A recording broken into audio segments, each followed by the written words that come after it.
Chinese aircraft C919 faces mid-air incident. Quality concerns. Chinese electric cars trigger outcry. Economy beyond rescue. Uniqlo hit by wave of store closures. Remove Xi Jinping banners reappear on Chinese streets. Restaurant in Nantong found drugging customers. Recently, a netizen posted a video complaining about the Chinese-made aircraft C919. The video shows the netizen saying, "Has anyone flown on a plane like this? What's going on? There's smoke everywhere and I can't see anyone. What's happening? It's my first time flying, so I don't know. Is there a humidifier or something? I can't see anything clearly." The netizen mentioned in the post that they were on China Eastern Airlines flight MU9197 from Shanghai Hongqiao to Chengdu Tianfu. Before takeoff, the flight attendant handed out tissues to everyone, saying they would need them to wipe off water droplets. No one understood this at the time. Shortly after the plane took off, water started dripping from the overhead bins. Everyone immediately realized that the tissues were for this purpose. When they looked up, they saw water droplets everywhere, and the gaps in the overhead bins were crooked, indicating makeshift repairs. This was supposed to be the world's first C919. The netizen said, "I can't predict the future, but if I were the client, I would never let my contractor use this plane." In response to this incident, another netizen commented, "China's self-manufactured C919 passenger jet has achieved what no other plane has, smoking mid-flight." Another said, "The C919 is supposed to break Boeing and Airbus's monopoly. Whether it will succeed is unknown, but it's certainly scaring the passengers." The C919 is manufactured by the Commercial Aircraft Corporation of China, COMAC, and has been in development for 16 years. It's considered a key project in President Xi Jinping's Made in China 2025 plan and a symbol of the broader Made in China strategy, hailed as a national pride. However, its quality is seriously concerning. Reports indicate that the C919 was initially supposed to be delivered in 2015, but this was repeatedly delayed until its first commercial flight in May 2023. In 2019, officials revealed that delivery delays were due to flaws in the production process. Media reports have also noted frequent mechanical issues in recent years, such as failures in the left engine thrust reverser, leading to sudden flight cancellations. Forbes previously reported that the C919 still cannot compare with Western products. Foreign suppliers are reluctant to provide the most advanced components due to fears of Chinese companies copying their technology. Aviation consultant Michael Boyd bluntly stated that the C919 is built with old technology for a plane that can be used today. Due to the inability to acquire the most advanced technology, the C919 significantly lags behind Western aircraft in a crucial performance area: range. COMAC claims that the C919 can fly approximately 2,500 nautical miles. If this is accurate, it's about one-third less than the Airbus A320neo and Boeing 737 MAX. Given COMAC's tendency to exaggerate the facts, experts believe the real range might be even lower. China's domestic aircraft quality is poor, and the reputation of new energy vehicles is even worse.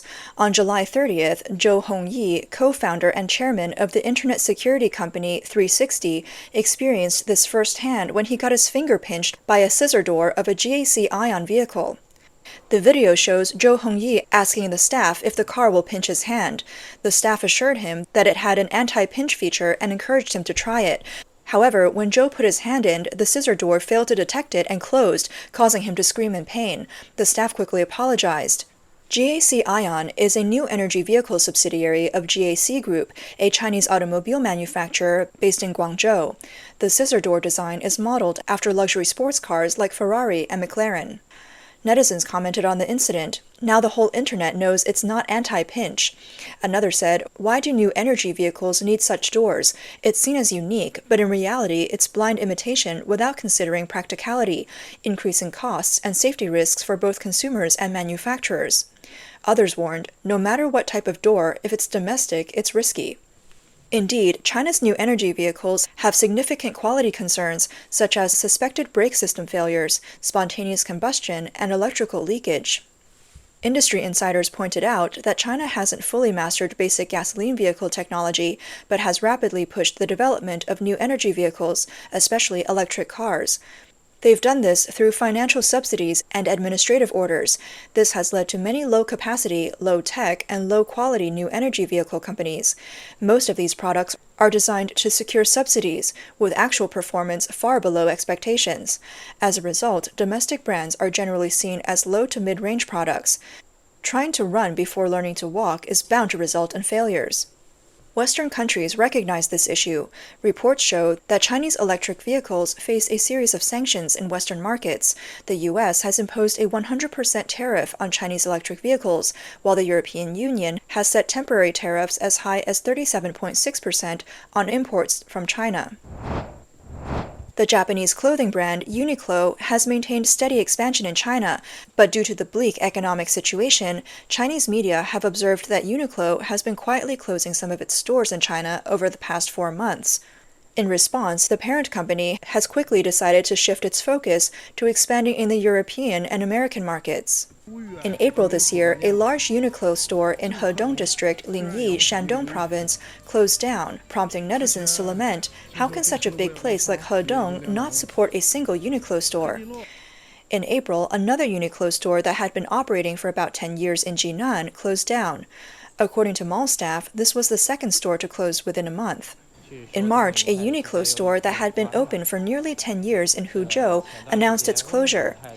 Uniqlo's latest quarterly report shows that profits in China and Hong Kong have significantly declined. With widespread unemployment in China, even those who are employed have seen their salaries cut.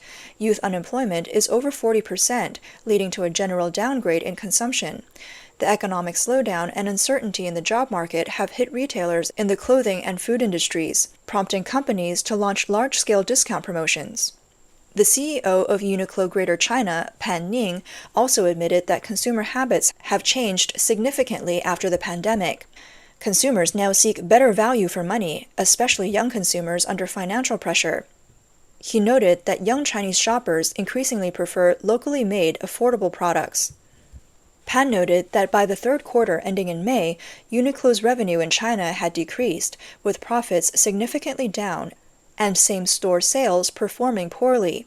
This was due to a high growth base of 50% from the same period last year, slowing consumer demand, non-seasonal weather, and intensified mall competition affecting customer traffic.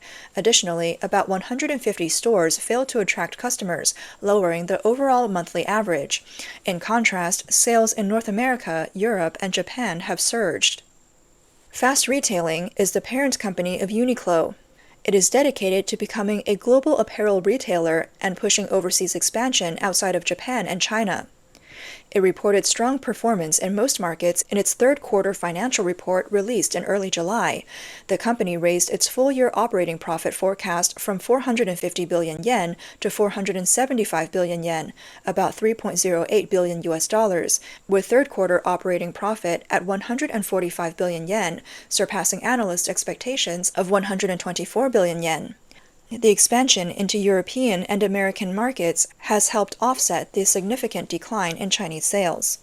Despite having over 1,000 stores in China, making it the largest market globally, Uniqlo's sales in China still lag behind its domestic market in Japan. For the fiscal year ending in August 30th, 2023, Uniqlo's 800 stores in Japan had sales of 890 billion yen. In contrast, the 1,031 stores in China had sales of 620 billion yen, with Japan's average store sales 85% higher than China's. Additionally, Uniqlo's revenue and profits in North America and Europe have grown significantly, while business in Southeast Asia, India, Australia, and South Korea continues to improve. Given the sluggish performance in its core Chinese market, the company is forced to adjust its strategy.